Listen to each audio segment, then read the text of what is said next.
नमस्कार, स्वागत है आप सभी का। आप देख रहे हैं हमारी आखिरी आज़ादी टीवी चैनल शो।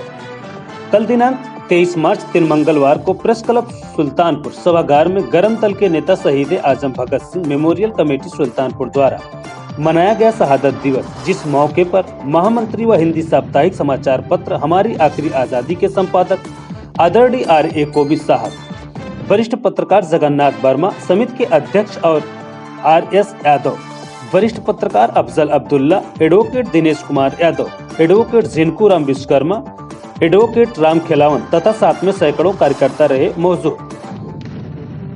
आजम भगत सिंह बाल्यावस्था अर्थात महज 18 वर्ष की उम्र से अंग्रेजों की चाटुकारिता करने वाले चंद भारतीय पूंजीपतियों के खिलाफ आंदोलन में बढ़ चढ़कर हिस्सा लिए और देश की आन बान शान को बनाए रखने के लिए अपने प्राणों की आहुति दे दी।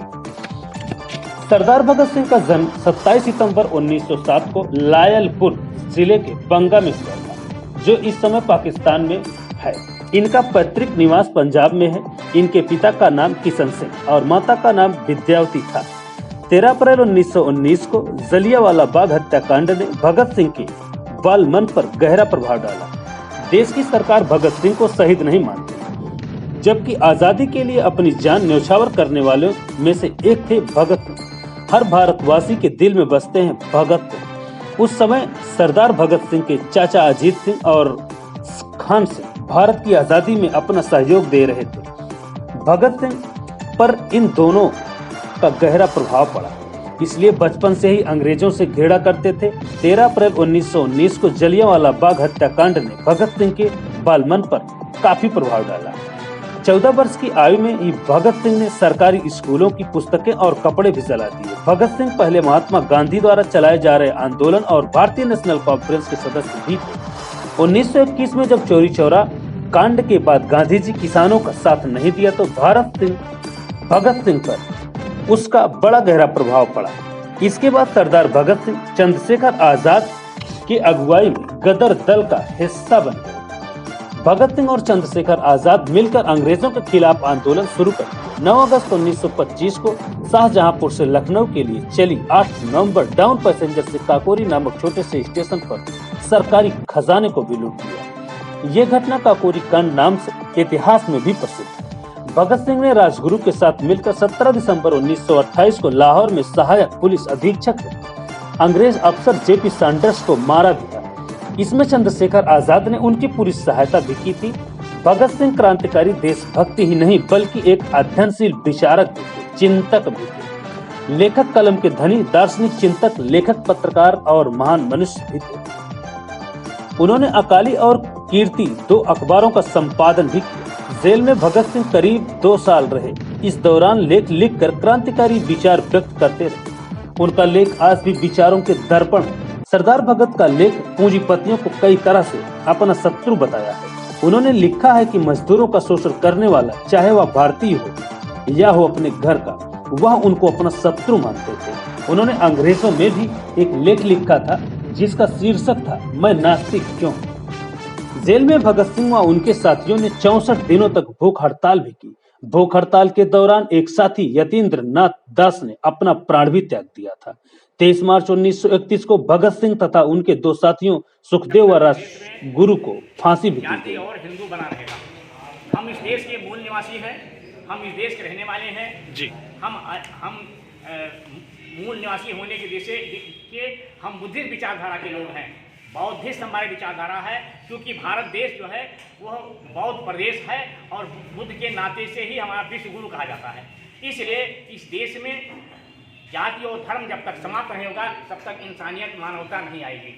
जी जी, थैंक यू सर। उनकी फांसी 23 मार्च को शाम को 7:31 पर दे दिया। तो सवाल ये है कि ये लोग, जिन लोगों ने फांसी दिया, वो लोग हमारे देश की गरीब जनता के हितैषी नहीं थे। वो लोग हमारे देश की गरीब जनता का लूटपाट करते थे।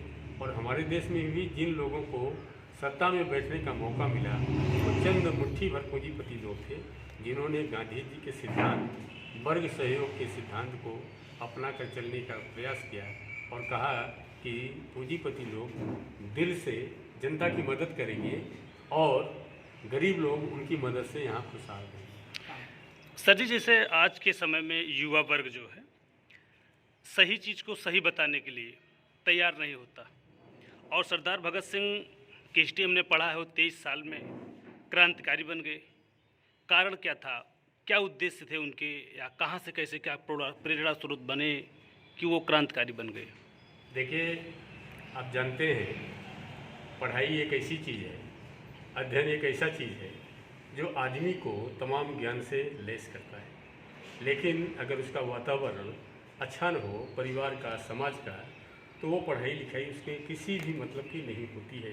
वो ज्ञान हासिल कर लेता है लेकिन वो मनुष्य नहीं बन पाता।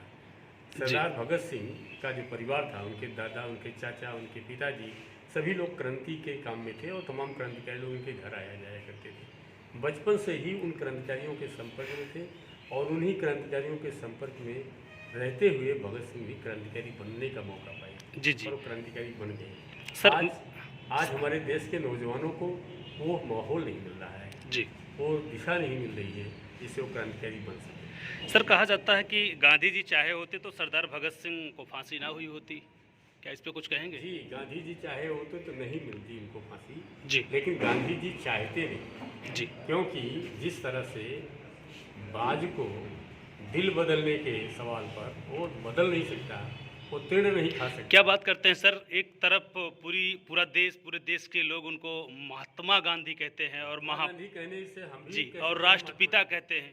हम भी महात्मा गांधी कह सकते हैं जी लेकिन जो उन्होंने सिद्धांत अपनाया जी। वो वर्ग सहयोग का सिद्धांत अपनाया। वर्ग सहयोग हमेशा क्रांति से भयभीत रहता है। जी। जो सिद्धांत लोग अपनाते हैं वो लोग कहते हैं क्रांति खून खराबा की चीज है। वर्ग सिद्धांत में जैसे वर्ग सहयोग का सिद्धांत में उन्होंने जैसे कहा कि पूंजीपति भी रहेगा जी और मजदूर भी रहेगा। पूंजीपति पूंजी लगाएगा, कारखाना खोलेगा, मजदूर उसमें काम करेंगे। जी। लेकिन पूंजीपति इनके ऊपर दया करके कुछ पैसा देकर खिलाएगा पिलाएगा। जी। लेकिन आप जानते हैं जिस तरह से बाज कबूतर को खा जाएगा, वो दिल नहीं अपना बदलता नहीं, उसका मांस खाने की ही आदत है, वो तिल नहीं खाता है। उसी तरह से पूंजीपति वर्ग भी मजदूर वर्ग को लूटने, चूसने, उसको खुया बनाने का काम करेगा। वो कभी भी मजदूर वर्ग के प्रति उसकी सहानुभूति नहीं होती है, कभी नहीं होती। और जो लोग इसको कहते हैं वो लोग शायद दिमाग से पंगु हैं और दिल से उदार हैं। जी। Thank you sir.